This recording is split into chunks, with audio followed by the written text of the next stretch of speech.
Yo, welcome to the No Limit Podcast, also known as the Eddie and Any Show, also known as the No Limit Podcast, and you know why. Here with my guy, Any Bol, and of course, sometimes sad, sometimes Chad. No Limit Eddie, what up? What's up, dudes? Welcome back. It's good to be back. You know what it is, 3 topics coming at you every week, ready to dive back into it. Yeah, for sure, I'm ready. I am. I'm excited to be back. So Season 2? Season 2, this is the start of Season 2. It was promised. It's delivered. And I'm fucking delivering on all promises this year in 2021. I'm taking shit by fucking storm in 2021. Delivered on the Any Bol promise. That's Check going it strong. out on Instagram. That's going strong. I've been holding true to that. I'm in the gym at least 3 days a week. At least. Show him it. Show him the gun. Show him the guns. Give it to him. Give him the sleeve on. Give him a little something. Give him a little something. Not Gotta too much show though. the sleeve Not on. too much though. But no, I am excited to be back because I do have a ton of fun doing this. Yeah. So how you been? I've been pretty good. I'm chilling. Been getting my day trading in. Yeah, you turned into a day trader since we fucking stopped. That's Big me, time. cuz. I know you've been like on the stock market, but now you're like on Day the stock market. trader or addicted to gambling? It's a thin line. It's a thin line. I think that you became a day trader because you're addicted to gambling. It just worked out. Yeah, I think it was just like natural progression. Like you were addicted to gambling. You were like, damn, when I'm not gambling, what else could I be gambling on? Like, And dude, it just there ain't worked. sports on at 8 a.m. And it just worked. I need something to gamble with my coffee. Yeah. Yeah. So how you been doing with the stocks? How's everything going with it? Yeah, I mean, last podcast, we gave the people a little update on the mainstream thing about GameStop, AMC. But other than that, you know, I look into a lot of other companies. Stock Twitter is like one of the greatest things ever. If you never came across it, it's like hashtags, but instead of like hashtag sports or hashtag football or something that you want to watch, you put a $sign and then you search the name of the stock that you want to see what people are talking about. So for instance, if you wanted to look up GameStop, you would type $GME, search it into Twitter, and then it will pop up. Smart thing to do is read the latest tweets rather than the top tweets, just to kind of get gauge what the sentiment is about whatever ticker you're looking up. Yeah, but if you do the latest tweets, I understand like doing the latest tweets, like you get the like what's happening right this second because stock market's quick. Mm-hmm. But aren't you like sitting through a ton of bullshit too from random people? Yeah, you are. But honestly, usually if you do it enough mornings in a row, I've probably been doing it for like a few months now. You see the same people tweet almost every day if they're serious about start it. recognizing Yeah, them. most of the serious people you'll see every day continue to tweet, whereas the shitheads are going to fall off. And Yeah. if the shitheads continue to tweet, like there's a lot of accounts that just tweet like stupid spam with like all the tickers tagged in it, you can just mute the account. I mute all those accounts. Oh, word. Yeah. That makes sense. Yeah. My biggest score was on Sundial Growers, a weed stock. The whole weed market is going to go crazy this year, and they just had a little pullback, so get your money in now.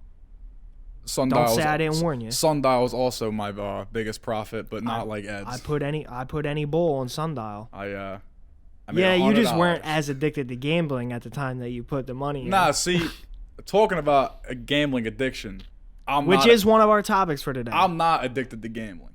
I'm not. I'll bet something. Like I'll like the other night I was watching what was it? It was Lakers game. I was just watching it. And I was like, oh, let me lie bet the Lakers because they were down like 12. And I was like, that's easy money. They're gonna beat them, and they did. But I won't chase the next bet after that. You know what I mean? I'm like, oh damn, I just made $40. I'm pulling it. Yeah. That's how I gamble. I make the quick come up and I pull it. I'm good to go. So like with Sundial, I put in like $40. It sat there for like a week and a half. It turned into 130, and I was like, all right, cool, I'll pull it. Yep. But And who put you on to that? that was also, I'm gonna blame you. I'm gonna throw No Limit under the bus here. You said sell at $2. Right. Next day it was at $4. Technically not. Technically not. Nah, but you know how like your friends who are like on the stock market, they're like, and they start like having a little bit of success, and then they're like, yeah, but don't take my advice though. Yeah. Yeah, so like, yeah, but it's good for you, but when you give me the advice, it turns into shit. No. I sold you to sell at $2.40, I think, right? $2.40. You said if it hits $2, sell. If it hits $2, sell. Yeah. Correct. and it did hit $2, and then it only hit $4 in after hours trading, which you're not allowed to sell it at that point anyway. So the only way that you could have made any more, yeah, if he had Webull, it'd be different, but I know he uses Robinhood. So the only way that you would have been able to make any more profit than when I told you to sell is if you would have woken up at 9:30 the day that it was at $4 and somehow caught it, because when it was at 480, I think was its peak, it fell straight down from 480 all the way back to 276. So if you would have somehow caught it on its way down, yes, you would have made a little more profit. You would have got some shares. You would have got your shares off into $3. But that would have been all on you. It don't matter. You would have had to be up that early to do that. It's not. I didn't have enough money put in to where it would have made a difference if I sold it fucking $4. If I sold it I would have made a couple extra $100. Not that would have like changed anything really. Yeah. Yeah, what it is. It's a lot I'm just different. breaking your Yeah, balls. it's different when you have like more. Yeah, if I had of invested the equity build up, because you don't want to lose that. right, if type I would of have invested profit. thousands into it from the start, and I would have sold it $2 as opposed to, you know what I mean, I would be like, fuck, that sucks. Yep. So now parlaying this conversation over to our first topic, gambling addiction, how I ended up striking gold on Sundial was because when I first put my money in Tesla, it was going up for a while, and Tesla was just printing money. It was just going up and up and up. There was no rhyme or reason to it for me. I wasn't looking into it. I just knew people love this guy, Elon Musk. They're going to pump his stock up. I'm going to put my money in it. So I made a little bit of money from that. And then when I first started trading other stocks without looking at stock Twitter, without doing any type of research, I started losing money, obviously. So me, just being somebody who loves weed, decided to put my money in weed stuff. And I found one of the cheapest weed stocks, Sundial, at like 60 cents. And just put a whole bunch of money into it, and eventually it skyrocketed to like, I got mine off at like $3 to almost $3, a little under $3 for the most part. So that was a very lucky soiree. Yeah. But without that it was gambling addiction that put me in that stock, because instead of seeing my losses start to go down and be like, you know what, I got lucky on Tesla, I'm just going to take my win and take it out, I said no. I'm going to put it all in this one stock that I know nothing about. Other than that, they grow weed, and I'm riding it out. And I saw it go down. There were times where my average price was 80 cents, and I had to watch it hit below 50. And I kept it in there. And I kept it in there because I really believed that it would skyrocket, and luckily it did. That's but crazy. It was that, gambling like, addiction. Just going like you're talking about dollars here, but it is a skyrocket based on how much you. Oh yeah, it's all about percentage. It's crazy. Now why do you? Well, I know you have a gambling addiction, but why do you think you have a gambling addiction? Well, I would say gambling addiction is something like. Do you ever hear the term on the spectrum about things? Yeah. No limit. Could be You about hear it anything. a lot about like the gay community. And that people are on the spectrum. Like you can be like a little bit gay or like all the way. You might have to bleep this out. Can we drop the word retard on this podcast? Because you hear a lot about retards too. Yeah, you do. You know what I mean? Yeah, he's on the spectrum. People get what we're saying. But so yeah, as far as little gambling gays addiction, on the spectrum. I think there's a spectrum for gambling So addiction. you're on the spectrum of gambling addiction. Yeah, I'm on the spectrum of gambling addiction. And anybody who gambles at all is on the spectrum of gambling addiction. You're just low on the spectrum. Like you're probably very, very, very low. I don't even think I'm even near the spectrum. I think I'm in the fucking stratosphere. I don't know Well, where I you would fall. do gamble at all. I would say anybody not near the spectrum would gamble zero. Yeah, I gamble, I guess, but like I don't chase my money. You know, like if If you lose, you're content with it. You're okay losing. Yeah, like your money. if I put 50 on the Phillies and they lose, which happens often. Yeah. I'm like, all right, well, I'm done for the week. Mm-hmm. I'm not gonna bet again. You know what I mean? I'll get it when if something entices me, or if it's like a big fight, like when McGregor just fought, like I bet on that obviously. Events I usually bet on. Sunday Night Football, stuff like that. I don't really just bet for the sake of betting. And I would say that's what determines where you are on the spectrum of gambling addiction. Your willingness to settle with a loss. Yeah. And the longer that you go consistently gambling, your willingness to settle with a loss dissipates. Over and over and over again, it gets less and less likely that you would be willing to deal with a loss. And the amount of money which you're willing to risk to regain your loss that's also something that That's moves where your you get- position on the gambling addiction That's spectrum. where it gets dicey, though. Is when you start chasing your money. When you lost and you're putting more money back in to get that money back. Now let's go. No limit. You're gonna get. When you show up here, you're gonna get stories, and you're gonna get real stories. And I gotta be honest with you guys. The reason that I even wanted to talk about this on the pod is because the other day I had a moment where I really had to look at myself and be like, "You are within gambling addiction right now, and you need to get out of it." As a poker player, I'm sure anybody who listens to this pod and plays poker, you can understand you have your bad days sometimes. Some days it just isn't your day. It's just not going to be your day. And that's one of the hardest situations to step away from. When Now, yeah, I don't mean to cut you off, but I feel like you saying like chasing your money and like just accepting the loss. And like a poker table with other people live like that, accepting the loss just has to be harder because you're watching the people who are beating you. You know what I mean? Yep. Like, I'm not gonna let this dude beat me right now. It's not happening. Yeah. So I feel like that can get messy. Yeah, that's a part of it too. That definitely is a part of it. It's less now because they have up the plexiglass and all, but it is definitely a part of it. But back to what I was saying, when I was within gambling addiction, I lost 2 buy-ins playing poker. And the problem was not that I lost 2 buy-ins. I mean, I lost more than that before. But I didn't plan on being at the casino for a while. Yeah. And I figured out that the casino only had a limit. I try to avoid like saying specific numbers because I don't like the math whizzes out there to start doing shit in their head and be like, this is how much he's got in his bank account. Yeah, like, don't allude to anything. So I'll just say this. The limit on the ATM was 1 buy-in. So I had to go back to the ATM every time and pay the ATM fee and all that. And I had already done it twice. And I was sitting there like, come on, man. Like, what's the casino ATM fee? Is it like $8? $6. Horrible. Yeah. And I'm sitting there and I'm like, come on, man. Like, it ain't worth it. Like, just go home. You only been here a couple hours. You ran pretty bad. Just leave. You'll be back another day. You're going to have to pay the ATM fee again. And it just came down to it, and I couldn't do it. I had to pay the ATM fee again. And I did it a 3rd time, and I thought about it a 4th time. And in the 4th time, when I was thinking about paying that ATM fee again, was when I realized that I was in the midst of a gambling addiction episode. That's rough. $24 potentially on just getting your own money. Yep. That's a tank of gas, bro. You don't even want to hear that I also know that my bank charges me $3 every time, so really it's $10. It's $40. Oh, dude. It's $40. My bank does the same thing. That's how I know it's real. $40. It's crazy. That's a hurt piece. Yeah.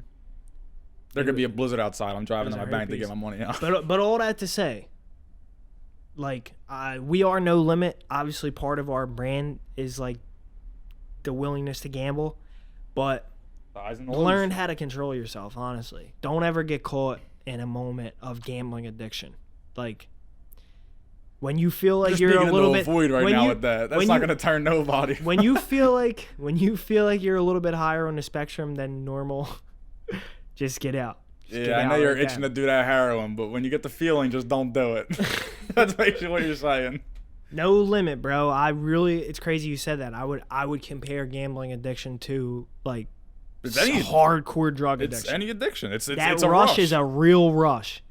People need to feel. I put a $2 parlay in 8 legs. It hit for $240 or whatever, and I felt like I was about to fly to Vegas, bro. I was scratching my palms and shit. The last bet, yeah, dude. $2 parlay. What's the worst beat you ever took? Worst beat I ever took? I mean, I really don't have any, dude, because like I really don't bet that much to where it's like it would stick out in my head. You know what I mean? Like most recently, like in the McGregor fight, all day long I was slamming Poirier. I was like, Poirier's gonna knock him out. Poirier's like, I'm all in on Poirier. And then like right before, I was like hitting fights before that. I hit like 3 or 4 fights on the card before that. So I like built up a little bit of like a bankroll on my Barstool app. Yeah. I threw all the money on McGregor, like minutes before the thing closed. I was like, you know what, McGregor's fight is gonna trash him. Lost all my money. It was like $240. Just threw it all on McGregor to knock him out. Double it up real quick.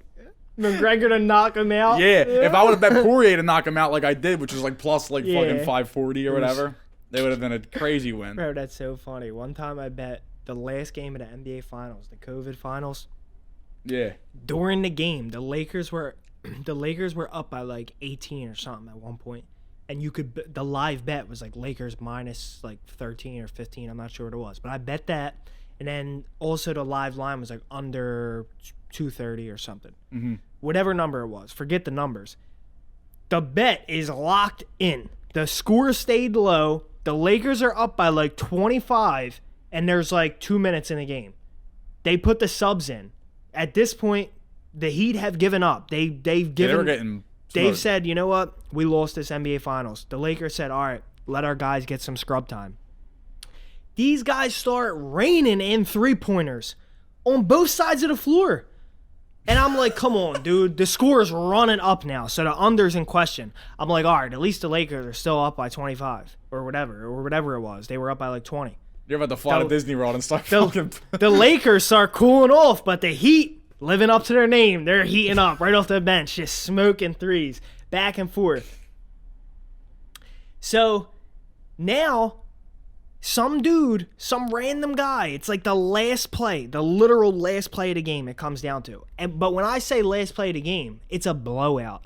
It's the last game of the NBA Finals. Kelly Olynyk just pass it to him and dribble the ball out. Yeah. And dribble the ball out. It's the last game of the NBA Finals. You're down by more than 10. Dribble it out. And then my under would have hit. If the guy dribbles it out, my under hits, and the Lakers minus whatever I had hits.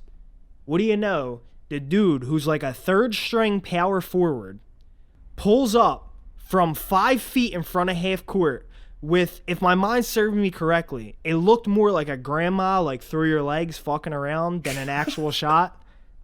And this fucking shot goes in. And the score goes over, and the Lakers don't cover because of that shot. Bro, I feel like it was such a bad beat. Like the way you think about it now is like he bounced the ball off the dude's head, then like threw it behind his back and it went in. Yeah. It was some over the top shit. Yeah, if it was a cartoon, that's exactly what the Harlem Globetrotters came out that night. Yeah, for real, bro. That's funny. Yeah, that's a bad beat. I know a lot of people who have some bad beats. I just don't have any personally. Well, I've heard some terrible stories. There's some bad ones out there. Yeah. Real bad ones. Yeah, parlay's missing by one leg, of course. Oh, that's my when you're watching a game and it's just you parlay will miss by one leg and it'll be like Joel Embiid to hit 1 3. Like, come on, dog, you can't hit one. Every time he touches the ball behind the arc, you're like, come on. And every three he pulls off for you fucking bricks every time. Just my night.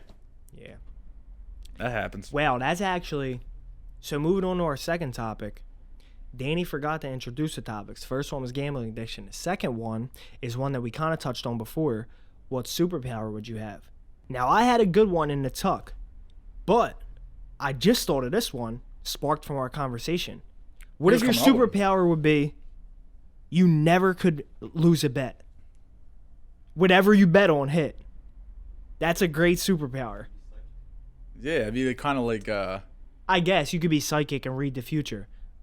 But you're saying it doesn't apply to, like, I know that dude's about to get hit by a car. It only applies to gambling. You can change the whole world with that. Yeah, because if you were psychic, you could know that. What if it was strictly that your bets hit? It wasn't that you knew what was going to happen. It was that if you bet it, it was going to hit. It wasn't that you knew it would happen, but once you did, it hit. Once you put the bet in, it hit. That's your power. How long do you have to go with betting before you realize that that's your power? How many bets do you got to put in that hit that you were like, I can't fucking lose? You start putting in the shit that's like plus 1,600. You're like, fuck it. Joel Embiid to hit 8 threes. Yeah, it's like Sixers versus fucking Grizzlies. Grizzlies minus 25. Yeah, Grizzlies minus 50. The whole starting 6 brace their legs.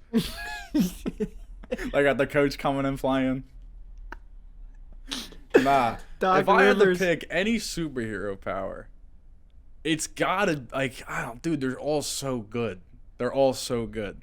But I feel like invisibility's the top one. Why?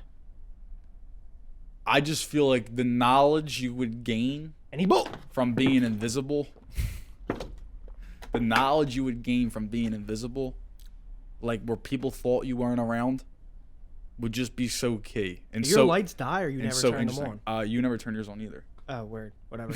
That's why I was looking over. I was like, oh shit, yours ain't on. I was like, oh, mine ain't on. Stay here for episode 2. Whatever. Batteries won't go bad.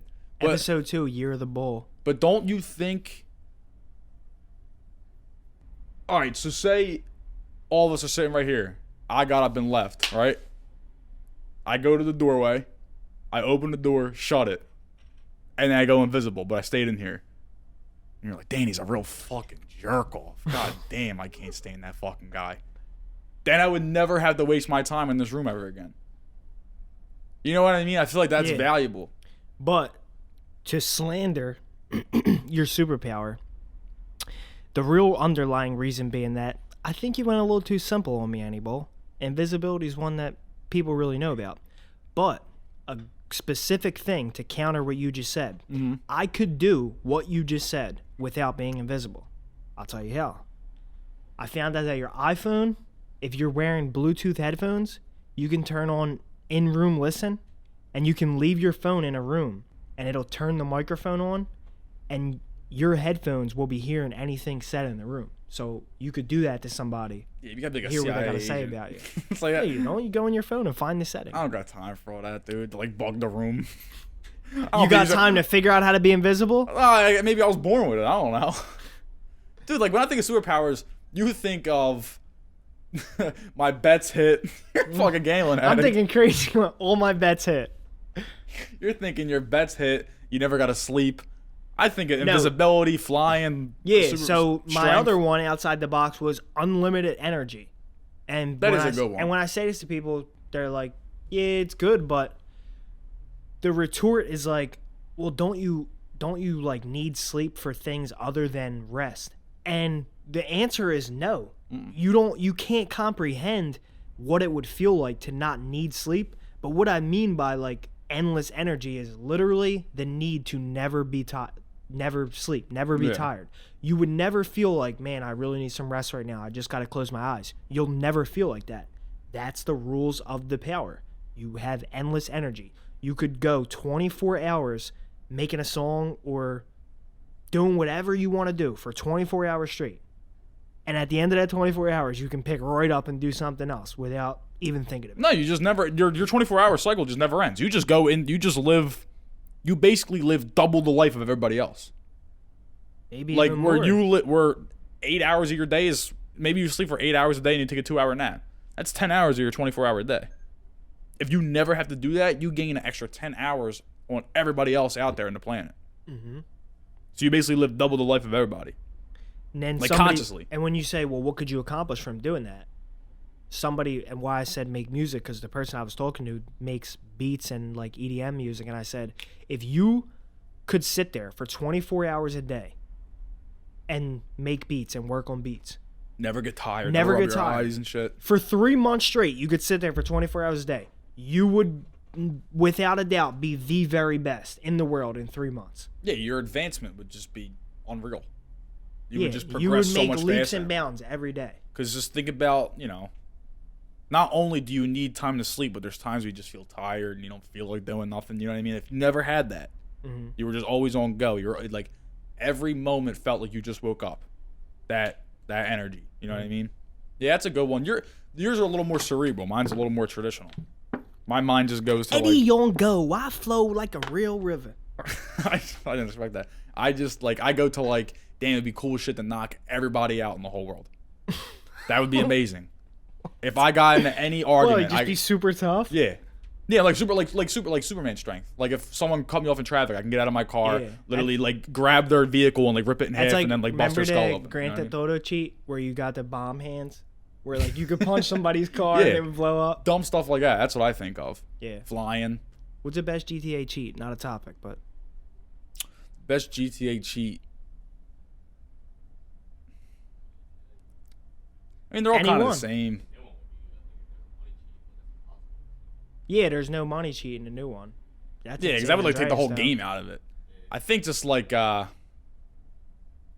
like the unlimited ammo cheats in like San Andreas, so you can like stand like in a corner with like RPGs and just blow up, and you got like the 5-star. There's like helicopters and stuff, but you just sit on the corner and just start blowing everybody up, and they can't get you. That's probably the best one. Just go on rampages.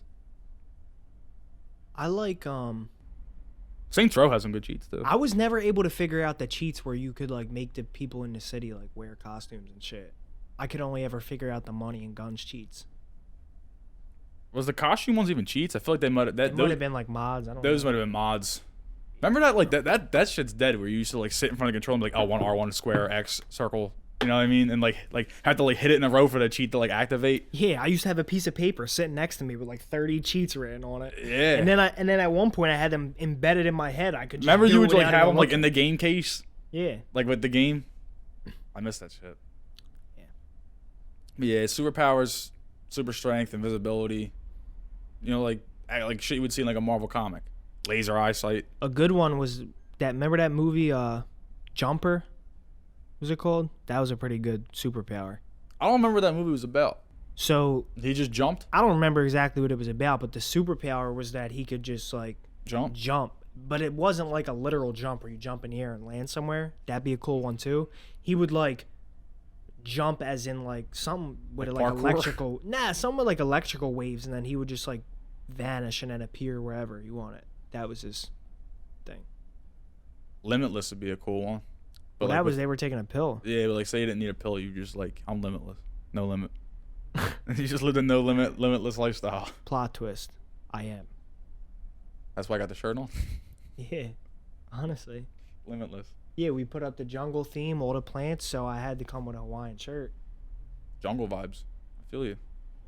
Oh, you got any other superhero powers in the tank? Meet me at the what's the Hawaiian parties called? The luau? Mm. Let's say the luau. Meet me at the luau. Luau.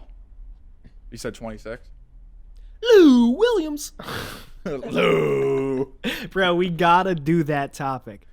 What? Put in the comments, do you want to see us do a topic that is just 5 minutes of verbal nonsense? We don't say an actual word. It can't be a topic. One day we just gotta drop an audio, John.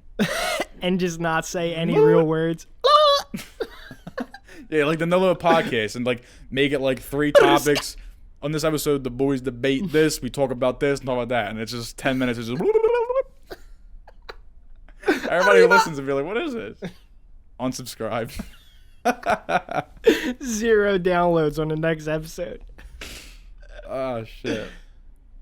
All right, bro. I gotta find the best segue I can. We said the word downloads. Yeah, you don't need a segue. The third into topic. the last topic. I want to talk about the state of mainstream music. Yep. Today, not like for history. Mm-hmm. The state of mainstream music today and what is going on with it. Because I feel like I'm an 80-year-old man, and I cannot, like, what are these kids listening to these days? All right, here's something. That's really how I feel. And I know it's like kind of like corny and cliche to say, because like people usually feel like that, but I mean, I don't like listen to like classic rock only, but that's just like what I think is cool. Yeah. In terms of like shit like that.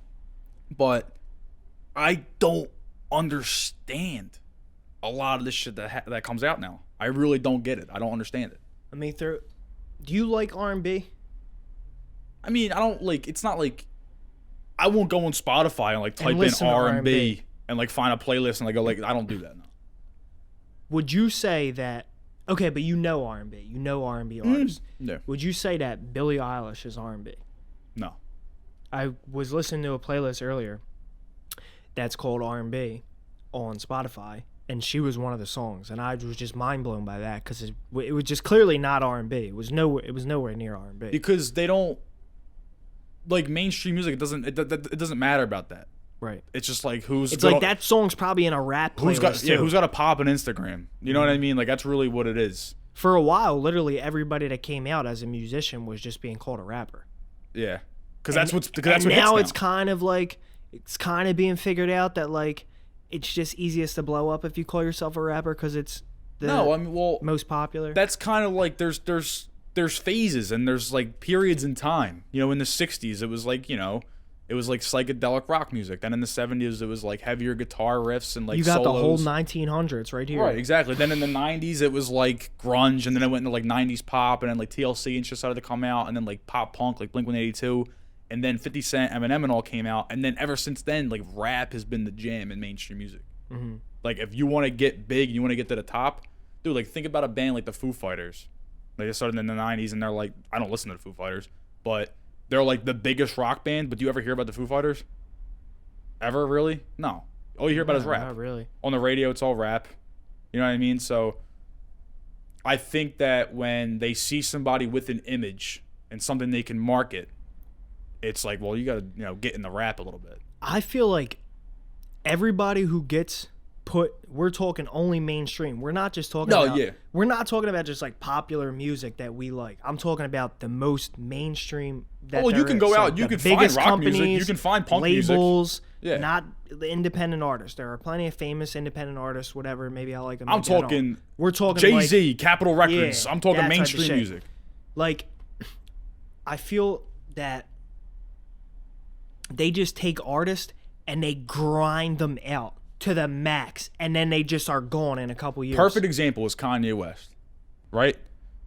14 years ago, making great music. Now it's like he put that gospel record out. It's like, what is going on with...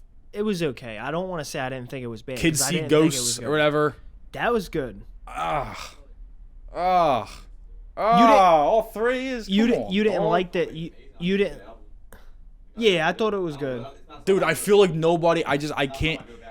Kid Cudi's new album. Like, I can't get into... They're all horrible. They're all bad. So do you think that... Do you think the College Dropout is better than the gospel album?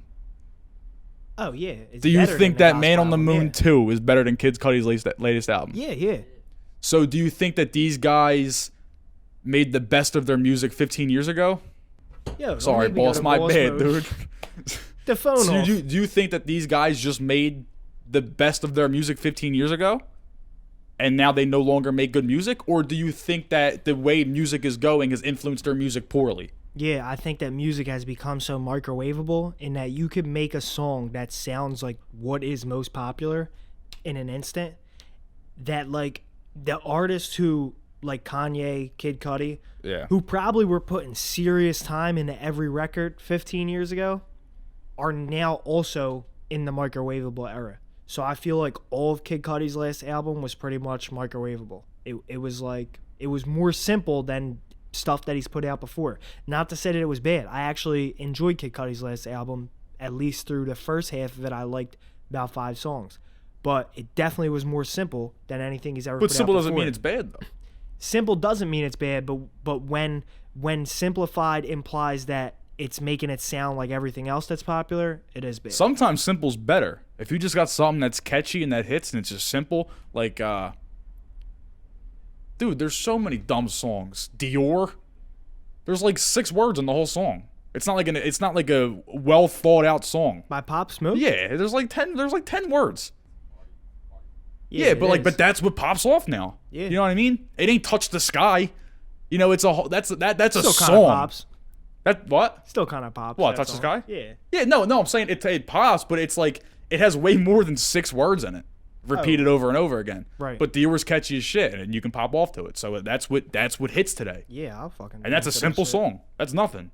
There's nothing in that song. It's just a hook. Yeah.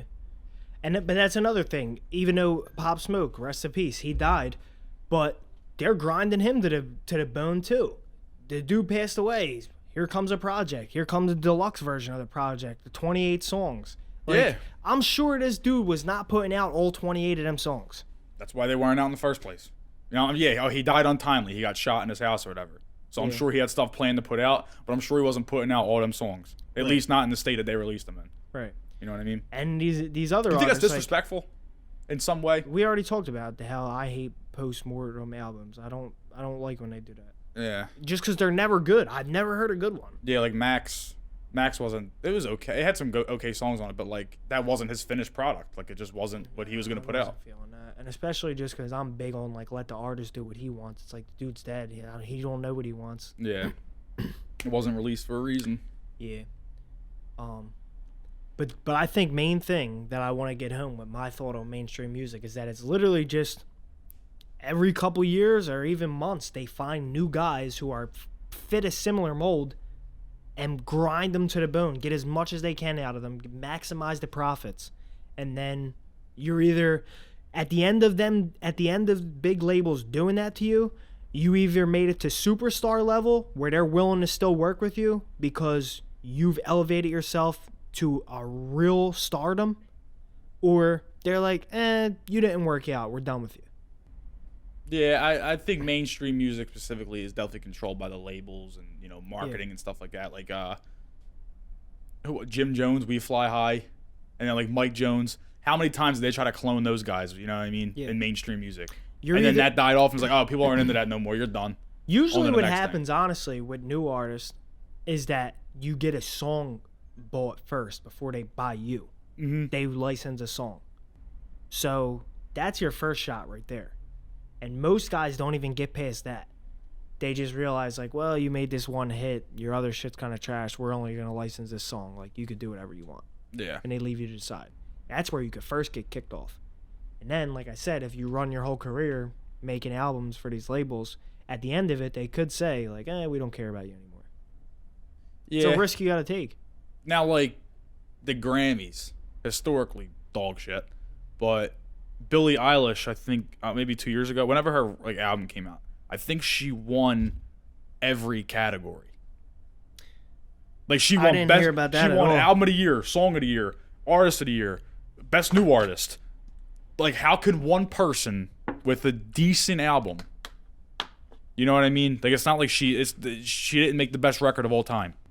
One person with one record who's like 18 or 17 years old swept the Grammy Awards, which are the biggest awards in music.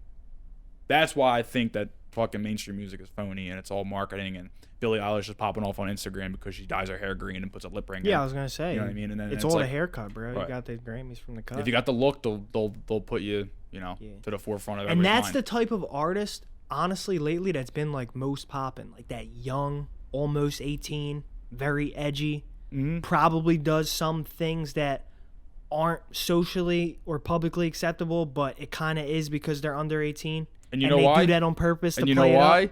Because think about the millions of people who are under 18 who feel somewhat weird, and they're on their phone. They're like, damn, I identify with Billie Eilish. The music industry is so geared toward kids who are so like easily leaned one way or the other. It's so geared towards getting them to listen to it, especially with streaming, that kids aren't paying for their streaming accounts. Their parents are paying for it, but they're running up the streams on it. It's so geared toward that now. I agree. 100%. I agree. I think we drove that topic into the ground just like they do with some of these artists. Yeah, I think so. I think that was a good episode. I think we had a good comeback. All right, guys. That's been it. Thanks for tuning back in. Rest of season 2 is going to be no limit. No Limit's here to stay. Peace.